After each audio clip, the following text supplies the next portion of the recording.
Hello friends. Previous video में मैं company rule के बारे में बताया था, उसका लिंक मैं डिस्क्रिप्शन में दे दिया हूँ। अब आज हम क्राउन रूल के बारे में डिस्कस करेंगे। देखिए कि ये जो क्राउन रूल शुरू हुआ, सबसे पहले हम ये देखेंगे कि 1857 में जो रिवोल्ट हुआ था उसको हम फर्स्ट वार ऑफ इंडिपेंडेंस भी कहेंगे और सिपाही म्यूटिनी भी कहेंगे। तो ये सब होने के बाद ब्रिटिश गवर्नमेंट ने, ब्रिटिश क्राउन ने ये डिसाइड किया कि जो EIC यानी ईस्ट इंडिया कंपनी कि जो रूल है वो अबोलिश किया जाएगा, ख़त्म किया जाएगा। और जितना भी पावर्स है गवर्नमेंट से रिलेटेड, रेवेन्यू से रिलेटेड, टेरिटरी से रिलेटेड, सबके सब ट्रांसफ़र किए जाएंगे ब्रिटिश क्राउन को। ठीक है। तो क्राउन रूल के जो फर्स्ट एक्ट यानी government of India act of 1858, तो इस एक्ट को good government of India act भी कहा जाता है। ओके। अब हम इस एक्ट के फीचर्स को देखेंगे। फर्स्ट फीचर्स में ये दिया गया है कि governor general of India made viceroy of India या बिकेम विसरॉय ऑफ इंडिया। पिछले जो कंपनी रूल के एक्ट में हम ये पढ़े थे कि गवर्नर ऑफ बंगाल को गवर्नर जनरल ऑफ बंगाल बनाया गया, then governor general of Bengal को गवर्नर जनरल ऑफ इंडिया बनाया गया। लेकिन इस एक्ट में गवर्नर जनरल ऑफ इंडिया को विसरॉय ऑफ इंडिया बनाया गया। वो डायरेक्ट रिप्रेजेंटेटिव था ब्रिटिश क्राउन का इंडिया में। ठीक है।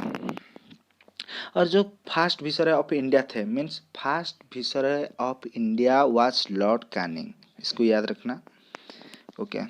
Then next point, ended system of double government by abolishing board of control and court of directors. यहाँ जो डबल गवर्नमेंट था उसको ख़त्म किया गया।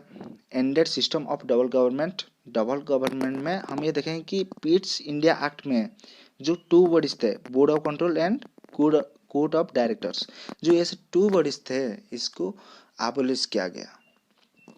देन जो थर्ड पॉइंट है, थर्ड फीचर से यहाँ देखिए कि एक न्यू ऑफिस लाया गया, सेक्रेटरी स्टेट ऑफ इंडिया का। इसको कंप्लीट अथॉरिटी और कंट्रोल दिया गया ओवर एडमिनिस्ट्रेशन। ओके।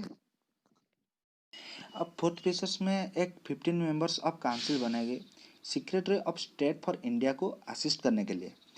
यहाँ जो एसोस लिखा है इसका मीन्स सेक्रेटरी ऑफ स्टेट। ठीक है। ओके। और ये जो 15 मेंबर्स वाली जो बॉडी थी वो एडवाइजरी बॉडी करके काम करती थी।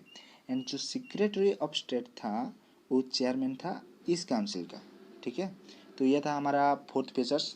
अब फिफ्थ फीचर्स ये है कि जो secretary of state in council था, तो ये एक बड़ी कॉरपोरेट जो बॉडी थी capable of sewing and being sued in India and England. ये हम इंडिया में भी स्यूड कर सकते थे एंड इंग्लैंड में भी स्यूड कर सकते थे। ओके। देन अब हम Indian councils act of 1861, 1892 and 1909 के ऊपर डिस्कस करेंगे। तो ये जो थ्री एक्ट्स है ये काफ़ी ज़्यादा इंपॉर्टेंट रोल प्ले करता है। So Indian councils act of 1861 के फर्स्ट फीचर्स में ये दिया गया है कि Indians included in law making process, Indians को इंक्लूड या एसोसिएट किया गया लॉ मेकिंग प्रोसेस में। देन क्या लिखा है ना, Fisher should nominate some Indians as non-official members of his expanded council. Raja of Banaras, the Maharaja of Patiala, and Sir Dinkar Rao were nominated by then Viceroy Lord Canning. तो उस time जो विसरॉय में थे Lord Canning, उसने 3 Indians को legislative council के लिए nominate किए थे। ये जो 3 इंडियंस थे, देखिए नाम पे काफ़ी ज़्यादा फोकस कीजिए बिकॉज ये नाम काफ़ी ज़्यादा एग्जाम में पूछे जाते हैं। ओके। तो पहले थे राजा बनारस, सेकंड थे महाराजा पटियाला और थर्ड थे सर दिनकर राव। इन तीनों को बॉम्बे एंड मद्रास प्रेसिडेंसीज के लिए नॉमिनेट किया गया था। तो ये था इसका first features. Then second features में it initiated the process of decentralization. Legislative powers of Bombay and Madras presidencies were restored. देखो अभी डिसेंट्रलाइजेशन शुरू कर दिया गया। कैसे? तो इनके जो पावर्स थी, लेजिस्लेटिव पावर्स को निकाल दी गई थी बॉम्बे और मद्रास की प्रेसिडेंसीज। देन प्रेसिडेंसीज को ये वापस रिस्टोर कर दी गई इस एक्ट के द्वारा। Okay. Next point, New legislative councils for Bengal, Northwestern, Furniture, Provence and Punjab established in 1862, 1866 and 1897 respectively. Third features में यह है कि न्यू लेजिस्लेटिव काउंसिल्स एस्टेब्लिश किया गया 3 जगह में, इन हुइच एरियाज ना, Bengal, north western and Punjab. Okay, अब फोर्थ फीचर्स में ये लिखा है कि recognised portfolio system introduced by lord Canning in 1859। Fourth features में हम ये देखें कि लॉर्ड कैनिंग के थ्रू ये पोर्टफोलियो सिस्टम इंट्रोड्यूस किया गया। ये लॉर्ड कैनिंग कौन है ना, first viceroy of India. Okay, देखिए पोर्टफोलियो सिस्टम क्या है कि जो मेंबर्स है तो उनको एक या एक से ज़्यादा डिपार्टमेंट दिया जाता है, तो उनको पोर्टफोलियो सिस्टम कहते हैं। उनके डिपार्टमेंट इंचार्ज बनाया जाता है और वो फाइनल ऑर्डर इशू करते हैं इन डिपार्टमेंट से रिलेटेड। देन लास्ट पॉइंट में ये है कि जो विसरॉय था उसको एम्पावर किया गया टू इशू द ऑर्डिनेंसेस। देखिए ऑर्डिनेंसेस लाना ये पहली एम्पावर एम्पावर किया गया था विसरॉय, क्योंकि वो ऑर्डिनेंस पास करे। तो ये जो ऑर्डिनेंसेस पास होंगे ड्यूरिंग एन इमरजेंसी, और इनको जो लाइफ्स रहेगी, इनके जो लाइफ्स रहेगी ये 6 मंथ तक रहेगी। तो ये था हमारा Indian council act of 1861। Okay,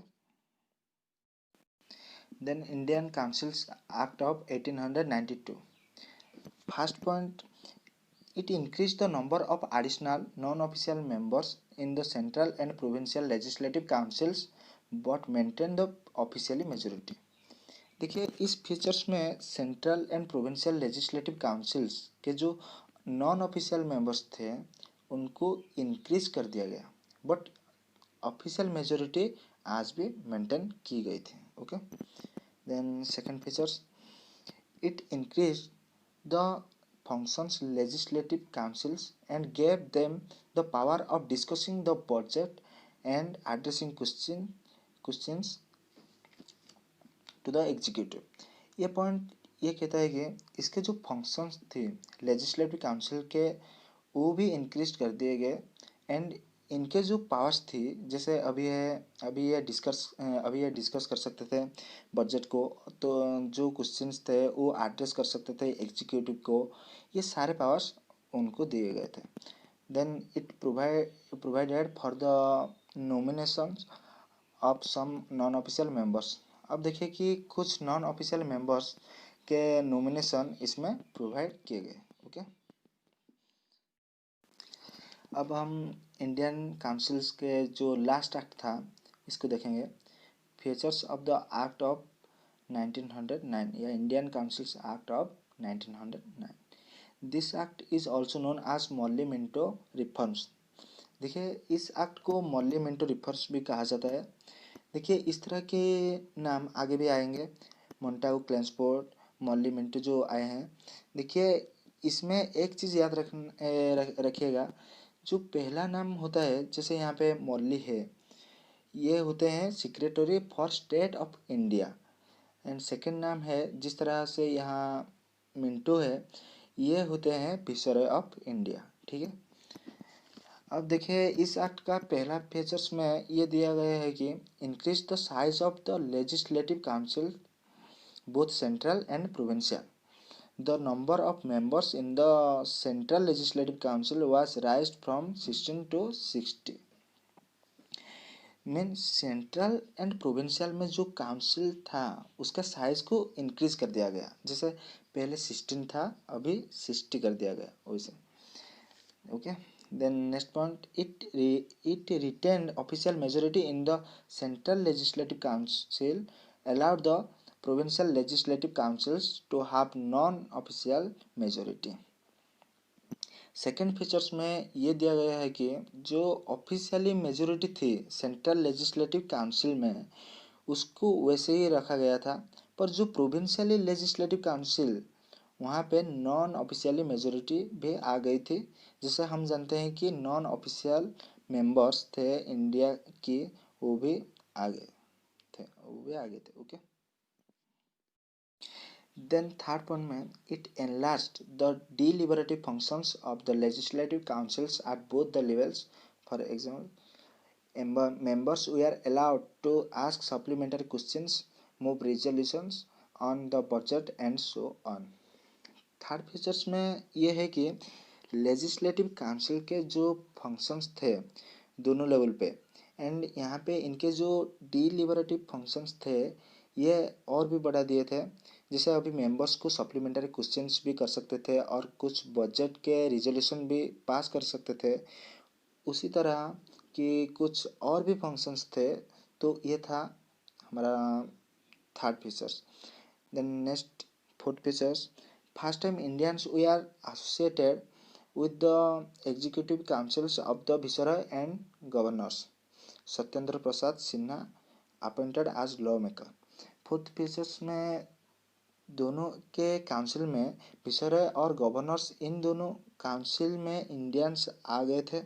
तो जो सत्येंद्र प्रसाद सिन्हा है वो फर्स्ट इंडियंस थे जिन्होंने विसरॉय की एग्जीक्यूटिव काउंसिल ज्वाइन की थी, appointed as law maker. Okay, then next point, introduced system of communal representation for Muslims separate electorate. तो जो सिस्टम ऑफ कम्युनल रिप्रेजेंटेशन था वो इस एक्ट के द्वारा इंट्रोड्यूस किया गया था मुस्लिम के लिए। ओके, और इसके सेपरेट इलेक्टोरेट भी, और इसको सेपरेट इलेक्टोरेट भी कहते हैं। तो सेपरेट इलेक्टोरेट का मीनिंग ये होता है कि मुस्लिम्स के जो मेंबर्स है वो इलेक्टेड रहेंगे, जिनको सिर्फ मुस्लिम्स ही इलेक्टेड करेंगे। ठीक है, so under this the Muslims members we are to be elected only by Muslims voters. तो इसको सेपरेट इलेक्टोरेट कहा गया था। सबसे पहले चीज़ ये याद रखिएगा कि यहाँ सिर्फ मुस्लिम को ही सेपरेट इलेक्टोरेट्स मिला था, बाकी और किसी को नहीं 1909 में। ठीक है, तो इस एक्ट के जो विसरय थे वो थे लॉर्ड मिंटो। लॉर्ड मिंटो को फादर ऑफ कम्युनल इलेक्टोरेट कहा गया है। So father of communal electorate was lord Minto. Okay, तो ये सब क्वेश्चंस यूपीसी पूछ सकती है। Then last point, separate representations of presidency, corporation, chambers of commerce, universities and जमींदार। तो लास्ट पॉइंट में ये दिया गया है कि प्रेसिडेंसी में जो सेपरेट रिप्रेजेंटेशन दिया था वो दिया गया था कॉरपोरेशन को। Okay, chambers of commerce, university as well as zamindar को। ठीक है, तो ये था हमारा Indian councils act of 1909, that is Morley Minto reforms. Okay.